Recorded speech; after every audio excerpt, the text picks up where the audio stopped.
बिहार की खबरों पर बता दें कि बिहार में राज्यसभा चुनाव को लेकर तेजस्वी यादव ने अपनी प्रतिक्रिया दी है। उन्होंने कहा है कि हमारे विधायक कम थे, हमने बसपा और एमआईएम के विधायकों के साथ मिलकर लड़ना पसंद किया, लेकिन बीजेपी के सामने झुकना पसंद नहीं किया।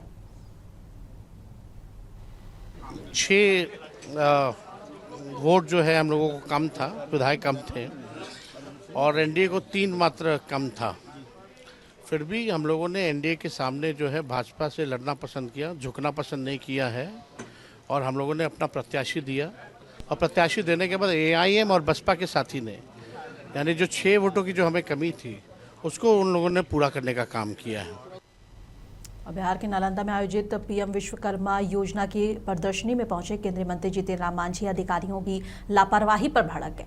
मंत्री ने कहा कि पूरे बिहार में जहां हजारों टूल किट और प्रशिक्षण दिए गए हैं, वहीं नालंदा में इनकी संख्या बेहद कम है। उन्होंने इसे बेहद चिंताजनक और शर्मनाक बताया। मांझी ने यह भी कहा कि जब नीतीश कुमार के गृह क्षेत्र में ही योजना की ऐसी स्थिति होगी तो ये प्रशासन की बड़ी लापरवाही दिखाता है। केंद्रीय मंत्री ने अधिकारियों को 1 महीने के भीतर व्यवस्था सुधारने का निर्देश दिया और चेतावनी दी कि अगर सुधार नहीं हुआ तो जिम्मेदार अधिकारियों पर सख्त कार्रवाई की जाएगी।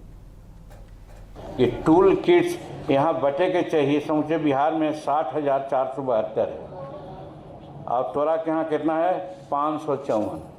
ये रेशियो तो ठीक ना है। एक तो कहल जाए कि मुँह उठ के मुँह में जीरा का फोरन है। नालंदा ऐसा जगह में ओहू तरह से बेसिक ट्रेनिंग होने के चाहिए। 1,12,420 के दिल है कितना 6 से 49 के ट्रेनिंग में कहा है बीएफओ साहब काहे ना होले। ये सब सोचे के चाहिए। ये सब दिला है तो कम से कम एक तो समझे के चाहिए कि ऐसा जीतन मांझी तनी में पढ़ा है, ये बात से कि ना पढ़ा है तो हाँ हम तो जान बुझ के अभी ना लजाए थलियो से ना बोले थलियो ऐसा नहीं तो दिल एखन डाटा अब जोड़ू ना जी 1,12,420 के बेसिक ट्रेनिंग प्राप्त कैलन है समूचे बिहार में, लेकिन नालंदा में 6 से 49 650 का है। नालंदा मुख्यमंत्री के घर है, जीतन मांझी के बगल के जिला है। अरे यूँ हमारा सब रिलेशन तो है जी, हमारे बहन के ससुराल है, हमारे ससुराल है, सब कुछ तो यही है।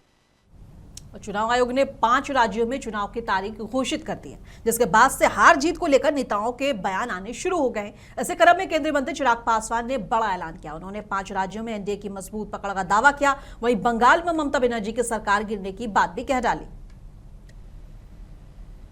जो में 5 राज्यों में चुनाव होने हैं, कल चुनाव आयोग के द्वारा डेट्स की तिथि की जानकारी दी गई है। मैं ये मानता हूं कि जहां जहां चुनाव होने हैं उसमें एनडीए की एक मजबूत पकड़ है। ऐसे राज्य भी जहां पे संभवतः आज मौजूदा परिस्थिति में हम लोग की सरकार नहीं है, बंगाल की बात करें या तमिलनाडु जैसे राज्यों की बात करें, वहां पे भी मैं मानता हूं कुछ समय पूर्व मैं खुद तमिलनाडु गया हुआ था। 2 दिन पहले परसों तक मैं खुद असम में था। ये तमाम राज्यों में मैं मानता हूं कि जहां असम में हम लोग वापस आएंगे हिमंता बिश्व शर्मा जी के नेतृत्व में, तो वहीं इस बार बंगाल में भी एनडीए अपनी सरकार बनाने में सफल रहेगा। मौजूदा मुख्यमंत्री ममता जी के खिलाफ न सिर्फ एंटी इनकम्बेंसी बंगाल में बहुत ज़्यादा है, बल्कि जो अविश्वास वो रह कर तमाम जितनी भी स्वतंत्र संस्थाएं हैं, ईडी हो, सीबीआई हो, उसके खिलाफ मोर्चा खोलना, जिस तरीके से केंद्र सरकार के हर फैसले का विरोध करने का कार्य उनके द्वारा किया जाता है, इन तमाम विषयों को लेकर भी जनता में नाराजगी है।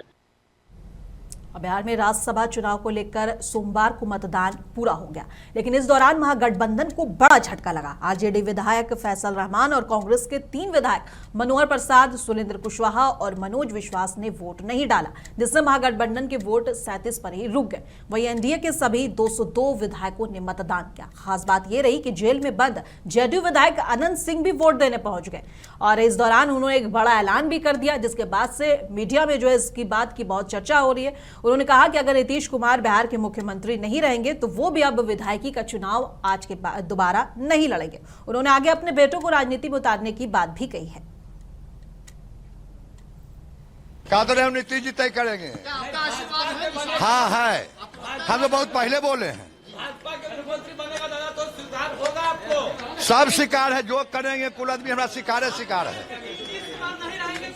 कहा दिए कि नहीं रहेंगे तो हम करे नहीं लड़ेंगे इलेक्शन। अब नहीं, अंतिम वो थमड़ा है, अब नहीं लड़ेंगे। नहीं, अब बाल बच्चा लड़ेगा। जो कौचे नाम दिलाते हैं। आखिरी आपका रिटायरमेंट ले रहे हैं, राजनीति से रिटायर हो रहे हैं। नहीं रिटायर नहीं हो, काम करेंगे खूब।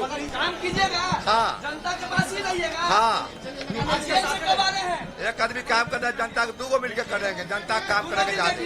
हाँ, जेल से कब आ रहे हैं? समर्थक इंतजार कर रहे हैं। जेल से कब आ रहे हैं? दादा बहुत इंतजार है। एक महीना।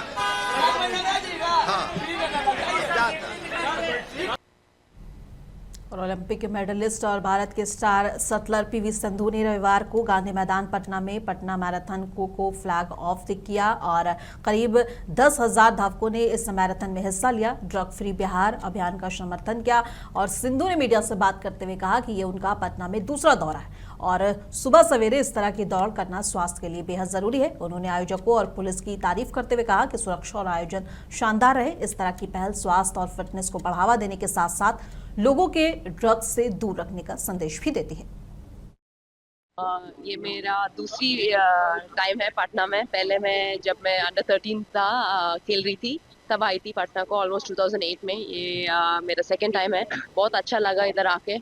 अभी बहुत लोग 10 के रन का मैंने देखा था, फ्लैग ऑफ किया था और 5 के रन का भी किया था। और बहुत इम्पॉर्टेंट है ऐसे मैराथन्स, ऐसे अर्ली मॉर्निंग रनिंग, क्योंकि बहुत हेल्दी भी रहना चाहिए। And I can see a lot of people here. बहुत लोग आए सुबह सुबह। I think it's very good to see a lot of people out here. And हम सबको पता है हेल्थ कितना इम्पॉर्टेंट है, फिट रहना कितना इम्पॉर्टेंट है लाइफ में। तो ऐसा मैराथन्स होते रहना चाहिए। And I congratulate and wish all the very best to all the people out there, and I want them to stay healthy and I want them to stay fit. And also hats off to the police out there because they've been organized very well and safety के लिए बहुत अच्छा organize किया। और SBI लोगों के लिए भी I congratulate them for organizing such an amazing marathon. नशे के कारोबार के खिलाफ पटना पुलिस को बड़ी कामयाबी मिली है। खगौल थाना क्षेत्र में छापेमारी कर पुलिस ने करीब 2 किलो 26 ग्राम हेरोइन और ब्राउन शुगर के साथ एक तस्कर को गिरफ्तार कर लिया है। ये कार्रवाई पटना के एसएसपी कार्तिकेय कुमार शर्मा के निर्देश पर की गई है। पुलिस को गुप्त सूचना मिली थी कि नैनचक मुस्तफापुर गांव में कल्लू पासवान मादक पदार्थों का अवैध कारोबार कर रहा है। रेड के दौरान उसके घर से करीब 4 से 8 किलो नशीले पदार्थ, डिजिटल तराजू और कैश और मोबाइल फोन बरामद हुए हैं। और पुलिस अब इस पूरे ड्रग्स नेटवर्क की छानबीन कर रही है और कड़ी जोड़ने की कोशिश कर रही है कि आखिर ये चल कहां से रहा। दिनों से हम लोग नशा पे जो कार्य कर रहे थे उसमें इनके बैकवर्ड लिंकेजेस के पे हम लोग काम कर रहे थे। इस बैकवर्ड लिंकेज को जब हम लोग आइडेंटिफाई कर रहे थे तो कई जगहों से इनपुट मिल रहा था कि खगौल क्षेत्र से इसकी सप्लाई पूरे पटना शहर में की जा रही है। जब ये हीरोइन और एनडीपीएस के में हम लोग फर्दर काम किए तो मुस्तफ़ापुर गांव है जो खगौल थाना के अंतर्गत पड़ता है, वहाँ पे एक व्यक्ति का इनपुट मिल रहा था कि उनके द्वारा भारी मात्रा में ड्रग्स की सप्लाई की जाती है। इसमें एक टीम बनाकर वहाँ भेजा गया जिसमें एसआईओ की टीम थी और खगौल थाना की पुलिस लगी हुई थी और साथ में अन्य के बल दिए गए थे। जब ये वहाँ पहुँचे तो वहाँ पे एक व्यक्ति हैं कल्लू पासवान करके, उनके घर को घेरा गया और जब वो घर को घेरते हुए देखे तो भागने की कोशिश की। भागने क्रम में उनको पकड़ लिया गया। जब उनके घर की तलाशी ली गई तो उनके यहाँ पे एक प्लास्टिक के झोला में 5 अलग अलग पन्नी के मादक पदार्थ मिले, जिसमें करीब 2 किलो 26 ग्राम हीरोइन और 2 किलो 820 ग्राम ब्राउन शुगर है। बिहार में नीतीश कुमार के राज्यसभा जाने की खबरों के साथ ही ये चर्चा भी तेज हो गई थी कि बिहार का अगला मुख्यमंत्री कौन होगा।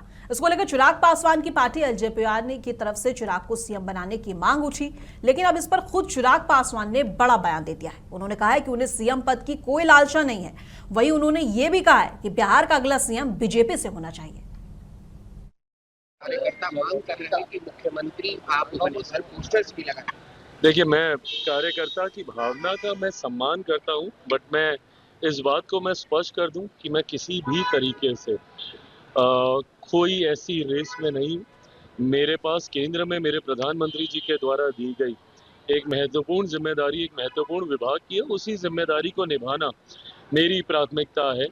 मैं ये मानता हूं कि अगला मुख्यमंत्री भारतीय जनता पार्टी की तरफ से राज्य में होना चाहिए, पर ये तमाम बातों पर अंतिम मुहर गठबंधन के भीतर जल्द लगेगी। बट हाँ, मुख्यमंत्री नीतीश कुमार जी एक नई पारी की शुरुआत पुनः एक लंबे समय के बाद केंद्र में जाकर वो कर रहे हैं, उसके लिए मैं अपनी तरफ से, अपनी पार्टी की तरफ से उनको ढेर सारी बधाई, शुभकामनाएं देता हूं और पुनः इस बात को स्पष्ट करता हूं कि मैं चिराग पासवान किसी भी तरीके से मुख्यमंत्री पद के दावेदारी में कहीं से भी नहीं। कार्यकर्ता रह रहकर इन बातों को उठाते हैं, उनकी भावना का मैं जरूर सम्मान करता हूं, पर अगला मुख्यमंत्री कौन होगा बहुत जल्द गठबंधन के भीतर तय करके सूचित किया जाएगा। और दुमका के शिकारीपाड़ा थाना क्षेत्र में दर्दनाक सड़क हादसा सामने आया है और NH 114 पर दुर्गा मंदिर के पास स्टोन चिप्स लोड एक हाईवे ने बाइक सवार 2 युवकों को कुचल दिया, जिससे दोनों की मौके पर मौत हो गई। घटना के बाद बड़ी संख्या में लोग मौके पर जुट गए। सूचना मिलने पर CO कपिल देव ठाकुर और पुलिस टीम मौके पर पहुंचकर स्थिति को संभालने में जुटी। और राज्य में जनता को यातायात नियमों के प्रति जागरूक करने के उद्देश्य से ट्रैफिक पुलिस ने आज विशेष जागरूकता अभियान चलाया और यातायात पुलिस अधीक्षक राकेश सिंह ने बताया कि इस अभियान के तहत लोगों को सड़क सुरक्षा और यातायात नियमों का पालन करने के लिए प्रेरित किया गया। सड़क सुरक्षा को बढ़ाने के लिए और उसका अवेयरनेस जनमानस तक पहुंचाने के लिए हमारा ये एक छोटा सा प्रयास है, जिसमें बाइक रैली का आयोजन किया गया है और नुक्कड़ नाटक का भी आयोजन किया गया है। ये रैली हमारे बिरसा चौक से शुरू हो रही है और अरगोड़ा चौक होते हुए फिराइलाल चौक तक जाएगा और इसका प्रमुख उद्देश्य है कि लोगों को अवेयर करना कि ट्रैफिक नियमों का पालन करें और स्वयं का और दूसरों के जान की सुरक्षा करें।